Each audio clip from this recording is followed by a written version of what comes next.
Hey everybody, and welcome to another magazine flip through. And today we're gonna have a look at Wargames Illustrated Issue 449, May 2025. And they're calling this one The Celts at War on the tabletop and on the painting desk. Yeah, so this is pretty much the Celt issue, I guess. And with this issue, as you can see over here, you get a free Hail Caesar Celt warrior frame. This one. So what I'll probably do in later videos, I'll probably paint this and showcase this in another video. But yeah, it's nice that they gave a free frame to try out the new Celts that are about to be released. So let's get into it.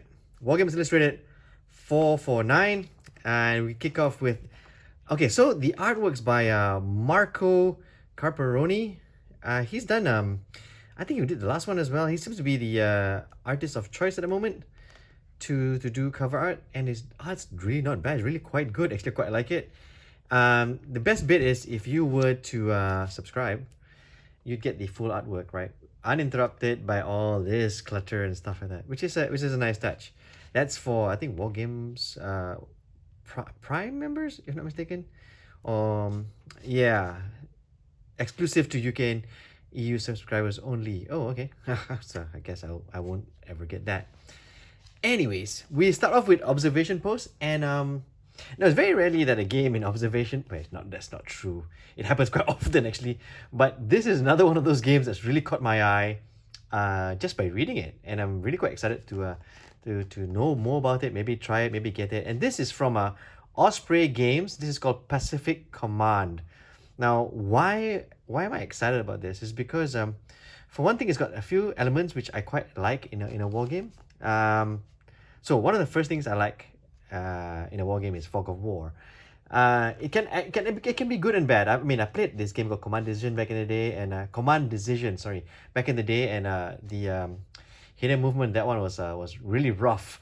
So I like hidden movement, but it's not always done properly. So I'm quite curious about this one because in this game, fog of war is quite important. Now the reviewer says it's a little bit like Battleship.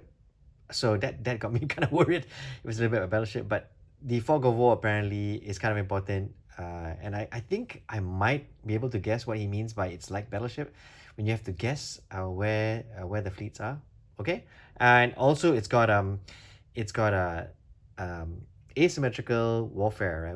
Which I am a big fan of when it comes to historical games. It's very rare that two armies turn up at a battlefield, equally powered or at equal strengths. So the fact that they've got that is kind of cool. The very strange title of arcade mode, which is where you do non-historical, I suppose. And then the scaling. Apparently you can actually do big games, and you can scale it up to just a few ships as well. I thought this was really, really, really cool. And also they've got command points, which actually adds to the game as well. All of these, just reading the review, is very, very interesting, very exciting. So I'm definitely keeping Pacific Command, putting an eye on it, because yeah, it sounds exciting to me. I like naval games, and when a game promotes itself like this, it's just curiosity like screaming to go and try and have a look. Moving along, another game from Osprey Games. They seem to be on a roll at the moment, and this one is Harefoot Jousting. I talked about this a little bit in the previous Wargames Illustrated review, and like I said, I saw this game being demoed in Game Expo UK a while back. So it's now on review, and what basically it is now, Harefoot Jousting is basically a halfling jousting, and it's done by McCullough. If you've Stargrave, Frostgrave, he seems to be one of the more bigger writers for Osprey, and I think he's got this particular style. The theme is more important than the system, more or less. And it's kind of cool because I thought this was interesting, because in this rulebook, halfway through, you get another rulebook, and this one is Wart Nose Jousting. So So while harefoot jousting is basically halflings, this was goblins jousting, which is weird. Jousting game, never really was not really my thing. Because there was a scenario in White Dwarf back in the day where they had a Bretonian jousting game, if I remember correctly. So that that did not leave such a good taste in my mouth. So I'm curious about this. I've seen it being played. The figures look very very cute. So maybe, yeah, maybe I'll just give it a look. See, yeah, you never know. Moving along, you got Warlord Games. There's a Pike and Shot War of the Samurai. Now the Pike and Shot range when it comes from Warlord Games is diversifying, nice, very very nicely. It's got its English Civil War, and now it's got its samurai, and there's some interest even in the shop, right? To start playing this, and start collecting samurai figures, right? But it's from Warlord Games, and if that is the case, it's usually going to be supported for quite a while, and you can depend on Warlord Games. At least for me, I think they're quite dependable. So this is coming out, War of the Samurai, and then we got North Star releasing Oathmark Elf Heavy Infantry.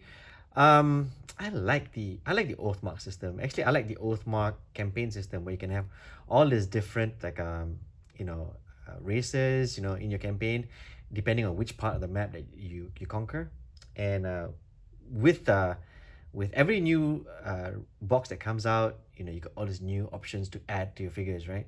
And in this case, it's the Elf Heavy Infantry and some character models as well. So yeah, North Star and Oathmark chugging along.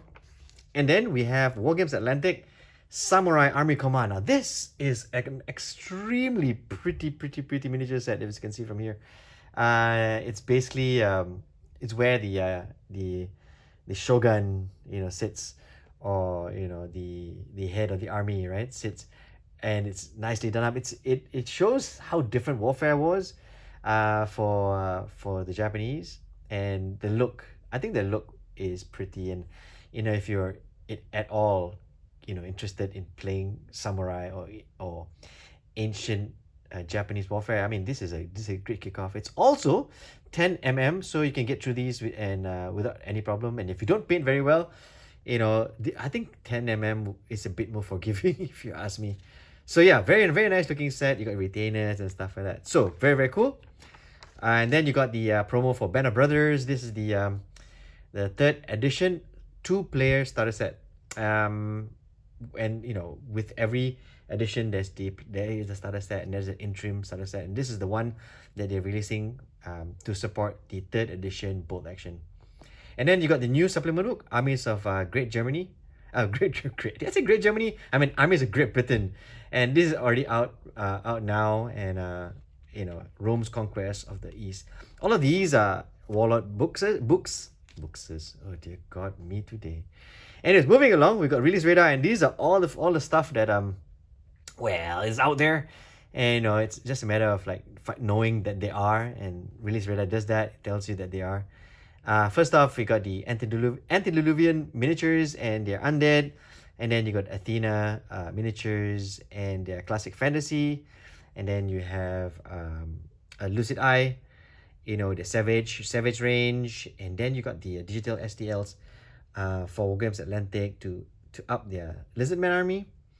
And then you have Baron's War. Now, if you did not know, we did an unboxing of Baron's War, and the link is right there, right? So gonna have a view or watch the video of us unboxing the Baron's War. It's a really nice box set, very substantial. Go and have a look, and then give us a like there as well. Moving along, we have let me see, what's this? Yeah, more Antediluvian miniatures, and then Claymore castings, and then we have piano war games miniatures, and these are supposed to be the not the usual figures. These are the Baden troops, so not the usual French or English or Russian or Austrian, right? This is something different. And then you have something from First Corps, and this is the ambulance from First Corps, and then Khorasan miniatures, and then Otziel miniatures as well. And then you got some new wargaming books from Caliver, which I think is Caliber has a lot of books, man. I should contact them, see what I can stock them. Anyways, moving along, we have the advert for Oathmark Battles of the Lost Age, and this was covered earlier. We talked about this. And here's the advert for it, and then speed paint markers, which every time I see this, I think I should get them. Maybe I should, but yeah, really good idea. Doing markers, so you draw your miniatures, not paint them. Quickfire, which is basically articles from readers, which I think is kind of cool. And then first score, another first score ad to entice me to get the range. And this is the BEF, the British Expeditionary Force. Moving along, we got the Celts at war and on the tabletop. Now, about a few weeks back, I got this book over here, and this is the Celts. It's a brief history of the Celts. It was on sale. It was like less than 10 ringgit. I think about less than £2. So I got this, and I was reading it, and so this is just a nice little addition. More reading material of the Celts, which is it seems to be the theme in my reading for the moment. And this article is quite extensive, actually. It covers a lot of things, and if you didn't have this book, but this book covers everything else as well. You'd be you'd not you won't lose anything by reading this. And I'm sure it's very, very meaty. I myself have not read this yet. I just got this magazine, so I'm sure I'll be looking forward to this. Moving along, we got Flames of War with their new box sets, and then the Army Painter historical paints. I was really excited when this came out because I think a very long while back, Wargames had their own World War II range, and I think they used Vallejo paints. I bought a whole lot of those sets because the most difficult thing for most new players is getting historical colors right. I think the easiest way to start is World War II because there's lesser, argument over the colors. Actually, no, that's not true. There's a lot more argument over the colors. But when you have a range that pretty much tells you, hey, you know what, just use these with these, and it should look okay. I appreciate that. So when the Warlord starter sets of paints went out of, were not sold anymore, and then Ayurveda announced this, I got very excited because now I can just point, these paint sets to any new player in the store, because, that's all you need. You get the paint set. You don't have to worry about which paints to get. You get the figures, and you're off. You're off to the races. Now, apparently, this is an interesting fact, and apparently, they had the paints looked at by Dr. Stephen Bull, and he says, yes, these are the paints. These are the colors, more or less, that it looks like on historically. So it's like, okay, that's a thumbs up, I think. But then this, putting paint and teaching how to paint the figures, and the cover art figure, this guy over here, and I painted using paints from the set, which I thought was kind of cool. Moving along, more rules and rule books from Osprey Games, and this is Void Fighter and the aforementioned Pacific Command. And then we have Land of the Young, gaming in the world of Irish myth. And this is basically Midgard. It talks about the Midgard rule set. There is some folks in the store who are very excited about Midgard, and I'm excited with them. It also helps that it's got this you can get used figures from the Warlord Games' Slain. Some people call it Slain. I was told you should call it Sloiner. Whichever, but you can use those figures. In fact, the Fomorians are here as well, and you can add that, which I think is very, very cool. Irish folklore, fantasy gaming, very, very cool. And then you got a scenario for Midgard here as well. Special rules and there are some names here which I want to pronounce, but I will fail. I'll fail miserably. Fomorians, I can pronounce that, but the rest, no, I will not even try. Moving along, cultural experience, and this is basically what do you call them? Guided tours, I think. You're not mistaken. Napoleon Legend is this one up until 25th of June.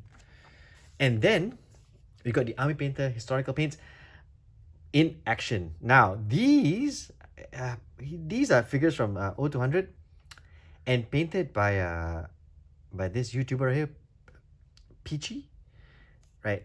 Now, if you haven't gone have a look at his YouTube channel, he's I think he's the go-to at the moment. Of course, the others, but this is one of the go-tos when it comes to like historical miniatures and painting them and stuff like that, right? So, it's one of the few miniature painters out there. There are others that I quite like as well, but this article is about this guy. So, yeah, he's painting the sentry figure, and he gives you some tips and stuff like that, which is kind of cool.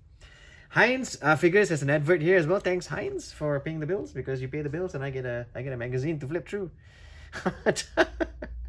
Okay, cover mount focus. Now this is basically focusing on this frame right here, but done a bit differently. I like the angle of this article, because what this article chooses to do is it chooses to be inspired by Jim Fitzpatrick's art.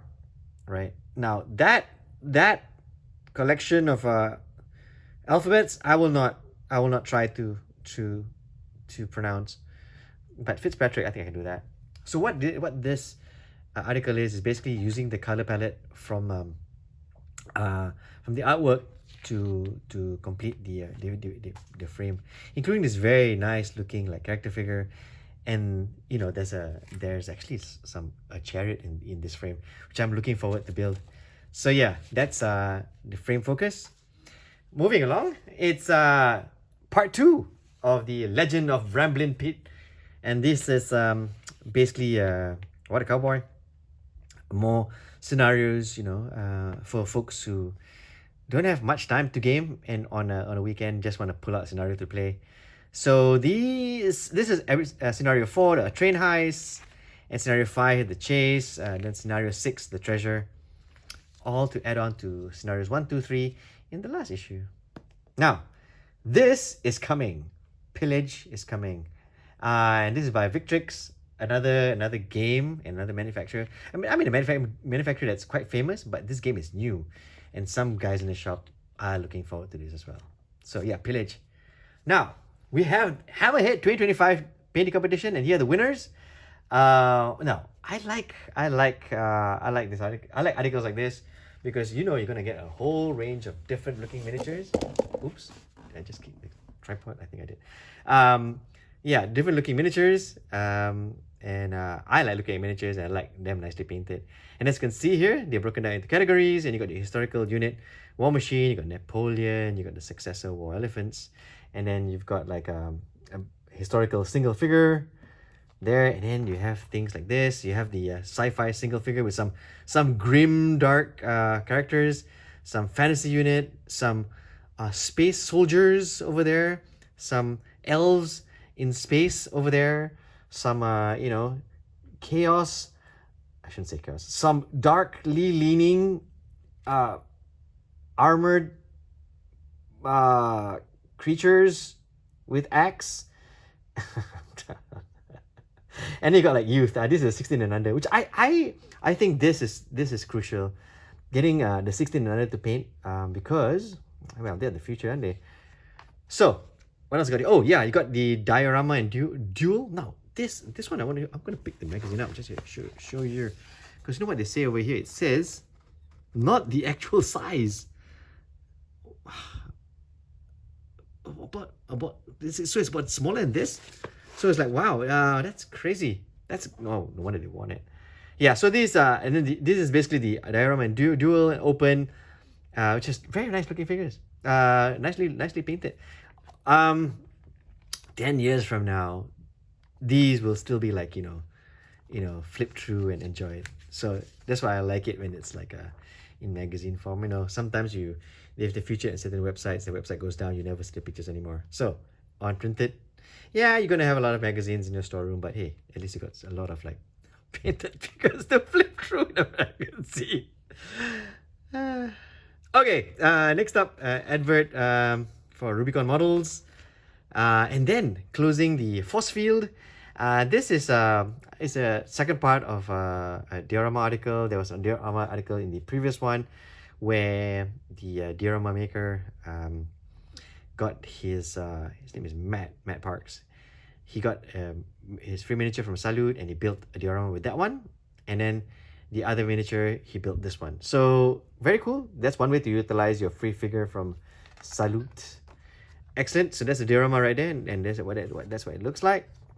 Moving on, we got figure spotlight, and this is the Spanish Napoleonic Infantry 1808 and 1811. Now these are the new Perry ones. They advertised this in the last magazine, and it's nice to see them, on display.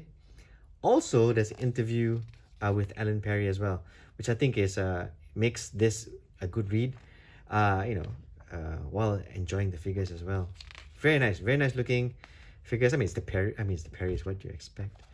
Moving along, we have the adverts bit, and these are the folks, like I said, who pay the bills. And again, to show appreciation, I like to acknowledge them. North Star, Art Master Studio, Historicon 2025, Partisan, Helion, Tumbling Dice, Athena, Knuckle Duster, Colonel Builds, Mardav, Skytrex. Is this Bloss Miniatures, Dream Home Cynics, Pandemonium, and then Wargames Atlantic, and the new Baron's War second edition, which is out now. If you want, you can go get it from the Wargames Atlantic site. And then finally, as per usual, the back page is Gripping Beasts, and this time it's the Trolls Saga Age of Magic. Alright, so that's pretty much it. That's the Wargames Illustrated issue 449 that comes with a free frame from Wallet Games for their epic Celts army. So if you haven't, go and get it if you can find it. Else, if you see this in a bargain bin, at least now you know what's inside. Yeah, so that's pretty much it. That's the flip through. I hope you liked it. If you did, like and subscribe, and don't forget to enjoy painting those figures.